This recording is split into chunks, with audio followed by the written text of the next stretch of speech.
Mbak bisa kritisi kami, buktikan saja selama ada efisiensi. Aplikasi info BMKG macet nggak? Oh, oke. Perakiraannya meleset nggak? Kita lihat sendiri, ya kan? Nggak ada bedanya. Informasi cuaca baik melalui laman BMKG, melalui aplikasi, peringatan dini juga bertubi-tubi terus. Mau ada efisiensi, nggak ada efisiensi, nggak ada bedanya. Itu terbukti. Saya nggak hanya ngecap ya, tapi buktikan kalau saya bohong, buktikan di info BMKG. Insya Allah sampai hari ini itu aman. Dan memang kami memastikan kalau mau efisiensi yang dikenakan itu bukan dialokasi untuk layanan publik. Oke, tapi di aspek apa nih Bu? Perjalanan dinas, perjalanan dinas, kemudian paket-paket meeting. Stand by. On the record. Halo Sobat Antara, ketemu lagi di podcast Antara on the record. Ini saya ada satu pertanyaan buat Sobat Antara. Ketika kita mengalami ada terasa guncangan gitu ya, terus bingung ini sebetulnya lagi ada gempa bumi atau cuman kepala pusing aja, itu siapa yang pertama kali dicari informasinya sama Sobat Antara? Jawabannya pasti sama sih, yaitu adalah BMKG alias Badan Meteorologi, Klimatologi, dan Geofisika gitu ya. Dan biasanya kita nyari informasi lewat saluran atau channel di media sosialnya. Kali ini saya beruntung karena bisa dan akan ngobrol banyak hal dengan Kepala BMKG, Ibu Dwi Korita Karnawati. Ibu, apa kabarnya? Baik, alhamdulillah Mbak Suwarti. Semoga para pemirsa, pendengar, dan Sobat Antara semua juga dalam kondisi sehat dan semangat. Amin, pastinya ya Bu, itu yang diharapkan kita bersama. Ibu selamat datang di podcast Antara. Terima kasih. Dan juga di Antara kita kayaknya akan berkesempatan ngobrol banyak gitu ya Bu, mengenai BMKG ini kan aspek yang di covernya ini luas ya Bu ya. Tapi sebelum kita ngobrol yang berat-berat, saya mau tanya pendapatnya Ibu Dwi Korita sebagai Kepala BMKG, karena sekarang di media sosial ini ya Bu lagi rame, netizen ada-ada aja gitu ya Bu, ketika melihat sesuatu kejadian peristiwa yang di luar kebiasaan, yang extraordinary, komentarnya adalah di luar prediksi BMKG gitu ya. Kalau saya melihat sih ini adalah karena masyarakat Indonesia, netizen gitu, merasa bahwa prediksi dari BMKG adalah sesuatu yang reliable dan bisa diandalkan gitu ya. Terima kasih, insya Allah. Kalau menurut Ibu sendiri, jokes dari netizen, warganet ini apa sih Bu? Kami bersyukur. Artinya kalau sampai ada jokes semacam itu, berarti BMKG itu sudah merasuk di hati mereka. Oh iya gitu. betul. Jadi itu indikasi ternyata familiar sekali dengan BMKG. Artinya gitu. kalau Jadi, bicara soal kasih. prediksi gitu ya Bu, pasti ingatnya BMKG. Iya gitu. Karena BMKG ini kan memprediksi cuaca. Pasti itu tiap hari dekat banget ya Bu ya dengan kehidupan kita. Kemudian juga memberikan informasi soal peringatan dini bencana misalnya gitu ya. Gempa bumi, tsunami. Betul. Ya. Dan kalau bicara soal cuaca nih Bu di akhir-akhir ini, di awal tahun, kita bicara awal tahun ini kan masih ada cuaca ekstrim ya Bu ya, BMKG mengumumkan demikian. Tapi saya lebih pengen tahu nih Bu, di balik pengumuman atau peringatan soal cuaca ekstrim dari BMKG, itu seperti apa sih Bu prosesnya sampai informasi itu diterima masyarakat gitu ya? Panjang prosesnya. Banget. Jadi istilahnya kami memberikan istilah proses dari ujung ke ujung atau istilahnya end to end proses. Ujung yang hulu adalah melalui dari proses observasi, monitoring. Jadi ribuan alat observasi, alat monitoring, alat deteksi itu mengirimkan data real time. Jadi ada Internet of Things. Kami menerapkan itu IoT ya. Real time seketika ke sistem processing di BMKG. Ada yang terpusat di kantor pusat di Kemayoran, Jakarta, tapi juga ada yang tersebar di sekitar 190 stasiun BMKG di seluruh wilayah Indonesia. sampai ke daerah-daerah terdepan, terluar ya, 3T itu ya, Bu, ya? itu ada kantor kami. Nah, itu jadi data dari berbagai lokasi, ribuan data dikirimkan seketika, diproses seketika. Lalu dianalisis hasilnya, dan lahirlah suatu perakiraan atau prediksi ya. Itu untuk jangka pendek ya, perakiraan prediksi. Kalau untuk jangka waktu sampai 10 tahun enggak 100 tahun ke depan, itu disebut proyeksi. Nah, setelah keluar hasil, seketika disebarluaskan ke seluruh Indonesia lagi. Ke seluruh ya ke berbagai wilayah ya, melalui berbagai kanal. Ada yang melalui digital ya, baik dari aplikasi info BMKG, kemudian juga melalui sosial media, ada Instagram, dulu namanya ada Twitter ya, sekarang X ya, X. Kemudian juga ada melalui Telegram, kemudian melalui kanal YouTube ya, kemudian juga melalui laman BMKG, kemudian juga melalui SMS blasting, dan juga bisa call langsung 196. Itu jadi sangat panjang prosesnya, dan itu membutuhkan teknologi. Pasti. Peralatan kita sebut sebagai alat operasional utama atau aloptama, mulai dari satelit, radar, ada puluhan radar, kurang lebih 44 radar cuaca BMKG, belum lagi radar yang di laut. Itu cuaca, itu radar di darat ya, untuk cuaca. Kemudian ada radar di laut, kemudian juga melalui alat-alat yang terpasang di darat, ada puluhan, mungkin ratusan alat terpasang di sepanjang runway. Jadi Mbak kalau naik pesawat, kalau BMKG belum kasih endorse, nggak bisa take off, nggak bisa jalan. Jadi, ya Bu, nggak bisa terbang, nggak bisa landing ya. Itu tergantung analisis BMKG. Alat-alat itu terpasang di sepanjang runway itu. Kemudian juga itu untuk cuaca. Nah, untuk iklim juga sama, ada dengan satelit untuk mengukur suhu muka air laut. Kemudian juga untuk gempa, itu sensor-sensornya juga tersebar di seluruh wilayah Indonesia.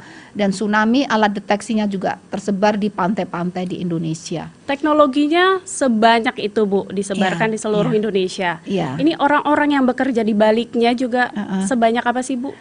Jadi kami diperkuat, selain di pusat ya, di Jakarta, di Kemayoran, juga ada sekitar 192 atau 196 stasiun. Itu ya total seluruh Indonesia itu sekitar 5.000 orang. Dan semua pendidikannya minimal D4 itu minimal, yang jumlahnya juga semakin berkurang. Kemudian pasca sarjana itu juga banyak. Karena pekerjaan operasional BMKG itu adalah science based operational. Jadi kami melakukan kajian-kajian dan analisis berbasis ilmiah, tapi langsung diterapkan untuk operasional, untuk kepentingan masyarakat. Sehingga SDM kami harus SDM yang benar-benar menguasai science itu. Minimal D4 dan cukup banyak yang master dan mulai banyak yang doktor itu. Dan infonya juga Bu, bahwa BMKG kan menerapkan target gitu ya, memasang target menciptakan 500 kok Mbak tahu dokter gitu Bu. Saya pikir ya. Itu seperti apa Bu? Ya. Jadi sejak tahun 2022 dalam Rakornas BMKG kami meng-approve agenda menyiapkan 500 dokter baru sebelum 2030. Kenapa demikian? Karena fenomena cuaca, iklim, tektonik, kegempaan, tsunami itu semakin kompleks, tidak hanya bagi orang Indonesia. Orang seluruh dunia, pakar-pakar dunia pun menyadari itu semakin kompleks, semakin rumit, dan semakin tidak pasti. Ilmu-ilmu yang kita pelajari 10 tahun yang lalu lebih itu seperti udah banyak nggak cocok dengan perkembangan, karena ada pengaruh perubahan iklim, ada peningkatan aktivitas tektonik, kegempaan, sehingga ilmu kita ini rasanya udah nggak sanggup untuk menghadapi, sehingga generasi Z ya, yang pegawai kami termuda itu generasi Z, itu kita paksa, kita dorong, begitu lulus harus segera ambil master doktor. Nah, kita butuh, kalau pegawainya 5.000, ya pantes-pantesnya paling enggak 10%, 500 orang itu harus doktor.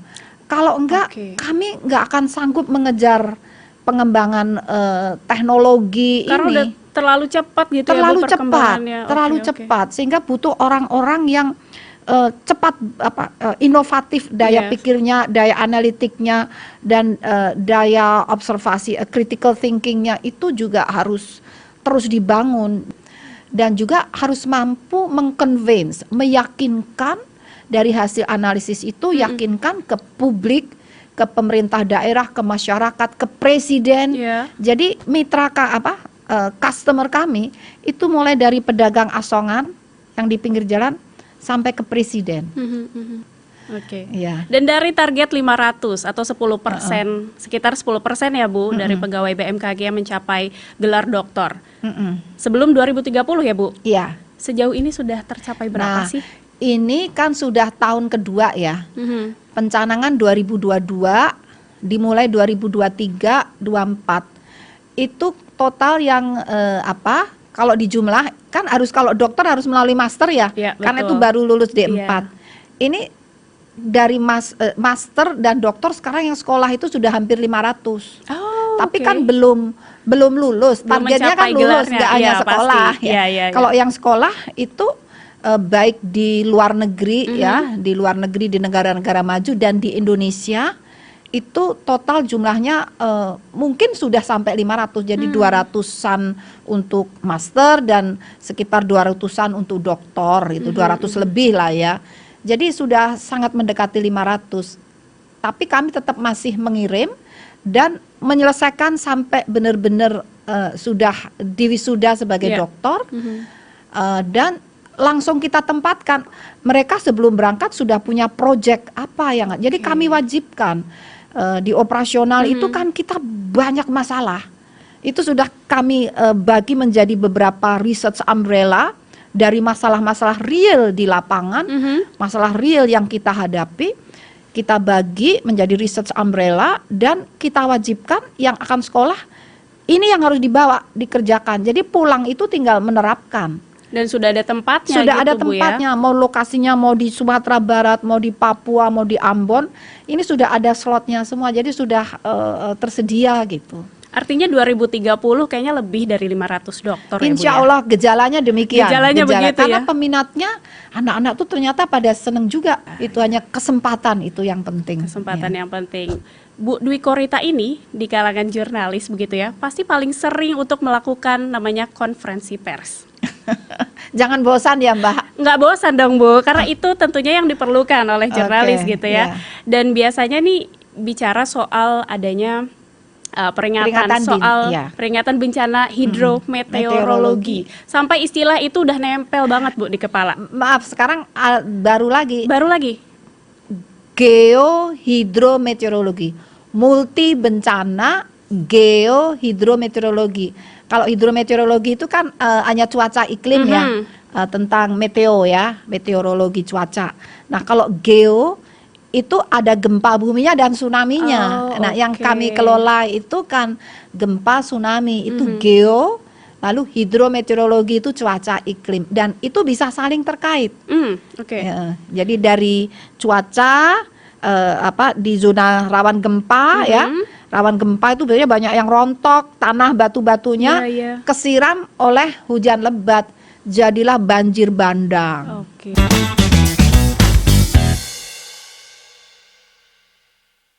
Nikmati kumpulan lagu-lagu terbaik dari para musisi ternama Bali dengan alunan melodi yang khas, lirik yang menyentuh hati, dan visual yang memukau. Umpam yang tiang dadik kembali baliku.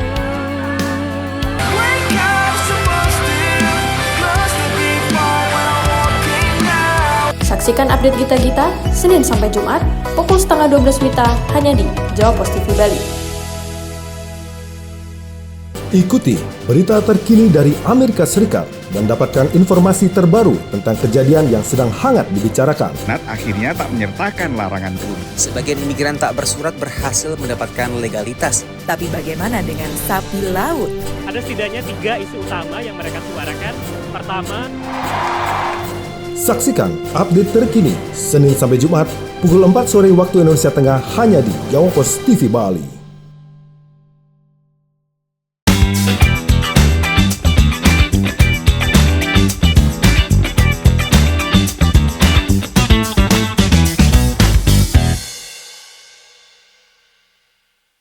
Dan memang saling terkait. Saling begitu terkait, ya, Bu. Sebetulnya kalau bicara soal ancaman atau peringatan soal bencana geohidrometeorologi, agak panjang ya Bu sekarang, tambah panjang.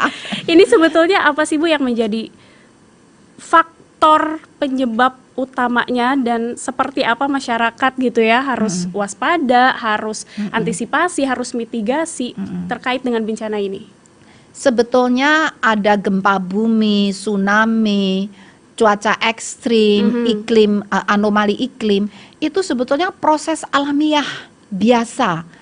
Baik ada masyarakat atau tidak ada masyarakat, ada manusia, tidak ada manusia, itu semuanya terjadi. Sejak jutaan tahun yang lalu ya.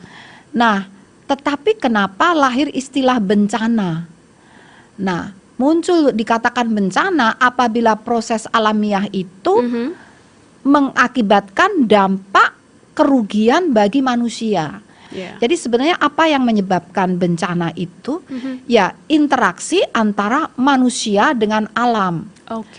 Nah, misalnya begini, ada erupsi gunung api ya, tapi di situ tidak ada penduduk di situ, di lereng-lereng gunung, di puncak gunung nggak ada penduduk. Ya nggak akan terjadi bencana. Nah, bisa terjadi bencana karena di situ ada manusia. Nah, kenapa bisa ada manusia di situ? Gunung yang sering erupsi, kenapa manusianya pada ke situ? Karena mereka nggak ngerti, nggak ada, mungkin belum paham ini. Disangkanya ini gunung sejak dulu udah ada, ya kita tinggal di situ. Tidak ada yang memberi informasi ini sewaktu-waktu erupsi, tidak ada informasi sewaktu-waktu gempa bumi. Nah, jadi yang mendorong terjadi bencana antara lain kurangnya informasi bagi masyarakat yang berada di daerah-daerah dinamika proses alam. Oleh karena itu BMKG berusaha mengisi informasi itu. Dengan adanya informasi, adanya edukasi, jadi tugas BMKG itu tidak hanya perakiraan, memberi informasi, tapi juga meliterasi, mengedukasi, bekerja sama dengan BPBD, dengan perguruan tinggi ya. Diharapkan mereka paham dan mereka berusaha untuk menyelamatkan diri, untuk menghindari tempat itu. Dan kami mengadvokasi ke pemerintah daerah agar tata ruang itu ditata. Mungkin pemerintah daerah nggak ngerti di situ daerah bahaya. Kami beri informasi, kami ajak, kita bantu, kita buatkan peta mikrozonasi. Jadi ada peta-peta bahaya sudah dibuatkan BMKG gratis. Kami tidak minta bayar untuk itu. Pemerintah udah bayar kami. Nah, gratis. Tinggal ini mohon dipahami, kita bekerja bareng. Dan kalau sudah, jadikanlah aturan tata ruang. Itu. Jadi tinggal melanjutkan. Nah, harusnya kalau terpaksa membangun di zona yang bahaya, itu ada building code. Jadi misalnya kita tidak ada pilihan, harus tinggal di lokasi rawan gempa. Ya rumahnya dibuat tahan gempa, itu bisa. Jadi pilihan itu bisa menghindar, menjauh dari tempat bahaya, atau kalau terpaksa di situ beradaptasi. Ya bangun rumah kita tahan gempa. Kalau tidak sanggup, ya jangan tinggal di situ gitu. Pilihannya ya dua itu berarti Bu? Sebetulnya ada menghindar atau mencegah. Mencegah itu juga bisa mencegah. Jadi kita buat mitigasi ya, perkuatan gitu, atau beradaptasi. Beradaptasi misalnya dengan peringatan dini. Dan bicara soal bagaimana BMKG kan memberikan edukasi, literasi kepada masyarakat, juga BMKG kan sangat erat kaitannya nih dengan tadi Badan Nasional Penanggulangan Bencana misalnya. BNPB sangat. Kemudian Basarnas juga sangat. Itu seperti apa sih Bu kalau bisa diceritakan kolaborasi yang dijalin dengan BMKG? kayak seperti saudara kembar deh. Oke. Jadi gini, kami itu sifatnya mencegah, jangan sampai terjadi bencana. Kalau kami berhasil, BNPB nggak perlu kerja keras. Apalagi SAR ya, nggak perlu cari korban ya. Nah, cuma tantangannya sangat banyak, kayak kita beri peringatan dini, kita beri edukasi. Jadi kami kalau mengedukasi masyarakat itu sering banget bekerja sama dengan BNPB.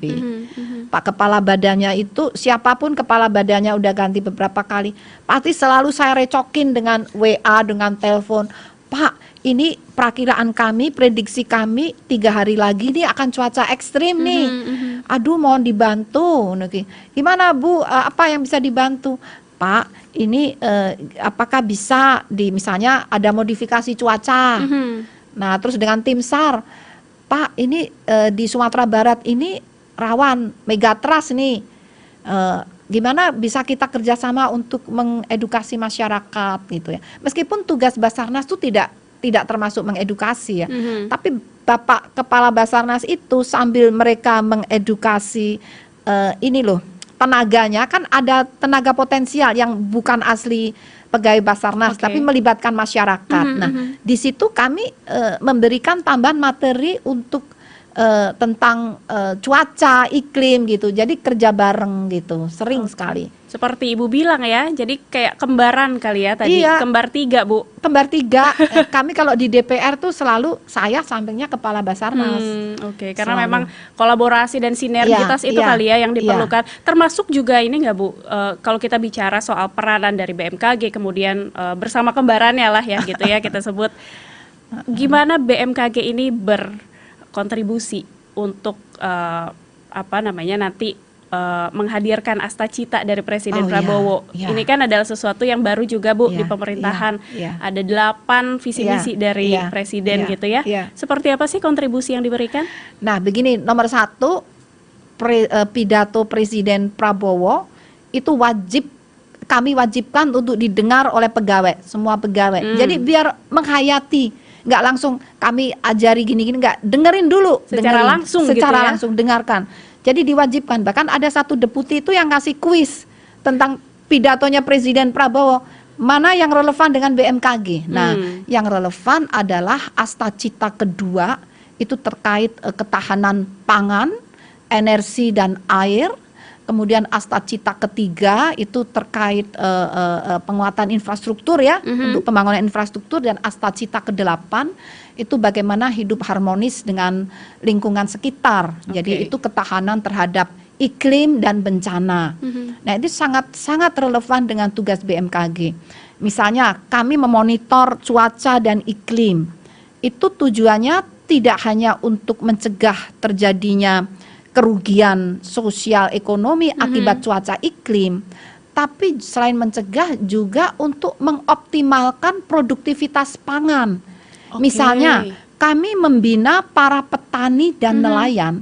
Petani kan tugasnya di produktivitas pangan, ketahanan pangan. Kami sejak tahun 2011 melakukan sekolah lapang iklim bagi petani dan sekolah lapang cuaca bagi nelayan. Tujuannya agar para petani itu memahami fenomena iklim, bisa membaca fenomena itu, dan bisa memanfaatkan informasi cuaca dan iklim sehingga mereka cakap tepat dalam menentukan jenis tanamnya untuk musim tertentu di bulan tertentu. Lalu panennya kapan? Ini kami ada kajian dari proses sekolah lapang ini berhasil meningkatkan produktivitas padi itu sampai 30%. Bahkan saat terjadi El Nino, kekeringan panjang, itu produktivitasnya masih positif, ya mendekati 20-30% itu. Karena bisa menanam sesuai dengan kondisi cuaca dan iklim, dan mereka paham, katakanlah memahami aplikasi info BMKG. 6 hari lagi akan terjadi angin kencang, badai tropis. Itu tahu petani. Sehingga bisa melakukan perencanaan kapan harus menjemur padinya, itu bisa tahu. Jadi di aplikasi mobile phone info BMKG itu ada informasi tentang curah hujan, apakah hujan atau tidak, hujannya lebat atau tidak, kemudian juga suhu udara, kecepatan dan arah angin serta kelembapan. Jadi ini sangat penting bagi produktivitas petani untuk menjaga produktivitas pangan. Bahkan kami mendampingi petani dalam rangka pengendalian inflasi. Kami mempunyai sekolah lapang iklim untuk tanaman cabai, tanaman bawang merah, bawang putih, tanaman produktif seperti itu ya, yang berpengaruh pada inflasi. Kami lakukan itu. Ya. Ini kan berarti kerja-kerja BMKG dilakukan dengan pendanaan yang cukup begitu Bu ya. Kalau kita bicara soal soal kebijakan yang belum lama ini mengenai efisiensi anggaran. Ini kan sempat ramai juga bahwa di BMKG sempat dikurangi sekitar 50-an persen. Awalnya, tapi akhirnya rekonstruksi ya Bu ya. Iya. Direkonstruksi kembali, kemudian ada peningkatan di situ. Signifikan. Ya. Kalau Ibu melihat mengenai efisiensi anggaran ini seperti apa? Karena yang ada di benak masyarakat nih Bu, apakah ini akan betul-betul berpengaruh terhadap diseminasi informasi, kemudian ada peringatan dini bencana nanti yang terganggu nih karena efisiensi ini. Seperti apa tanggapan Ibu? Nah, terus terang tidak, tapi Mbak bisa kritisi kami, buktikan saja selama ada efisiensi, aplikasi info BMKG macet nggak? Oh oke. Perakiraannya meleset nggak? Bisa kita lihat sendiri, ya kan? Nggak ada bedanya. Informasi cuaca baik melalui laman BMKG, melalui aplikasi, peringatan dini juga bertubi-tubi terus. Mau ada efisiensi, nggak ada efisiensi, nggak ada bedanya. Itu terbukti. Saya nggak hanya ngecap ya, tapi buktikan kalau saya bohong, buktikan di info BMKG. Insya Allah sampai hari ini itu aman. Dan memang kami memastikan kalau mau efisiensi yang dikenakan itu bukan dialokasi untuk layanan publik. Oke, tapi di aspek apa nih Bu? Perjalanan dinas, perjalanan dinas, kemudian paket-paket meeting ya. Jadi meeting semua mayoritas yang biasanya offline, baik nasional dan internasional. International meeting kami itu termasuk banyak, besar. Karena apa? Karena BMKG itu dipercaya sebagai Vice President organisasi meteorologi dunia, khususnya untuk Service Commission, komisi layanan. Sehingga kami kan harus melakukan koordinasi global, meeting global ya. Nah, tapi efisiensi tidak mengurangi peran kami. Karena bisa kami lakukan lewat Zoom dan pihak-pihak asing itu yang datang ke Indonesia dan welcome-nya juga sederhana. Jadi itu tadinya kan lumayan ya, perjalanan dinas, paket-paket meeting, kemudian juga kegiatan yang tidak begitu urgent ya, tidak begitu urgent itu bisa ditunda gitu ya. Jadi intinya operasional 24 jam itu terus berjalan. Silahkan datang ke BMKG tapi di ruang operasional, jangan di ruang kantor. Kalau ruang kantor pasti udah gelap kalau jam 1 malam. Pasti, Bu. Insya Allah tidak berdampak dan kami terima kasih ternyata direkonstruksi. Jadi itu kan semakin menguatkan kami dengan rekonstruksi itu. Apalagi BMKG juga yang mengoperasionalkan Indonesia Tsunami Early Warning System. Kita singkat sebagai INATEWS. INATEWS gitu ya Bu ya. Tsunami Early Warning System ya. Dan itu tidak hanya untuk masyarakat Indonesia. Kami punya tanggung jawab memberikan info dini gempa bumi dan peringatan dini tsunami bagi 25 negara di sepanjang Samudra Hindia. Dan alhamdulillah itu tidak terpengaruh dan tidak ada laporan yang mengkhawatirkan itu akan terganggu. Juga bagi 10 negara di ASEAN. Terima kasih banyak Ibu Dwi Korita, ini perbincangan obrolan yang sangat hangat sekali. Terima kasih begitu juga. Iya, dan pastinya ini adalah salah satu bentuk kolaborasi untuk diseminasikan edukasi informasi juga. Betul, dan meliterasi masyarakat Literasi, begitu ya. Soal entah itu ancaman bencana, kemudian peringatan dini bencana. Betul. Dan terima kasih sekali lagi Ibu untuk perbincangannya di podcast Antara hari ini. Terima kasih. Pemirsa Antara, itu dia ngobrol-ngobrol terkait dengan segala aspek yang dilakukan, segala pekerjaan yang dilakukan oleh BMKG. Jangan lupa untuk menyimak obrolan di podcast On The Record hanya di antaranews.com/video dan YouTube Antara TV Indonesia. Pemirsa Antara, kita akan ketemu lagi di podcast Antara edisi berikutnya. Sampai jumpa. Boleh dadah Bu ke kamera Bu. Sampai jumpa. Yang tengah. Terima kasih.